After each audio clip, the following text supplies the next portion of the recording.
2 நாளாகமம் 29ஆம் அதிகாரம் 6ஆம் வசனம். நம்முடைய தேவனாகிய கர்த்தரின் பார்வைக்கு பொல்லாப்பானதை செய்து. கிறிஸ்துவுக்குள் அன்பானவர்களே, தோல்விதான் வெற்றிக்கு படிக்கட்டு என்று சொல்வார்கள். ஆனால் சிலருடைய வாழ்க்கையில் தோல்வி என்ற படிக்கட்டுகள் ஏராளமாக இருக்கும். ஆனால் அவர்கள் எந்த வெற்றிக்கும் அந்த படிக்கட்டுகளின் வழியாக சென்றிருக்க மாட்டார்கள்.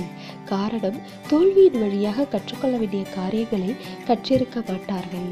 உதாரணமாக, தாவீது பல தோல்விகளை கண்டிருக்கிறார். இருப்பினும் அந்த தோல்வியின் வழியாக புதிய பாடங்களை கற்றுக்கொண்டு வெற்றியை நோக்கி முன்னேறினார். அதே சமயம் சவுலும் பல தோல்விகளை சந்தித்தார். ஆனால் அந்த தோல்விகள் சவுலை வெற்றியை நோக்கி கொண்டு செல்லவில்லை. காரணம், கற்றுக்கொள்ள வேண்டிய காரியங்களை கற்றுக்கொள்ளவில்லை. எனவே தேவ பிள்ளைகளாகிய நாம் நம்முடைய தோல்வியின் வாயிலாக கற்றுக்கொள்ள வேண்டிய காரியங்களை சரியாக கற்றுக்கொள்ள வேண்டும்.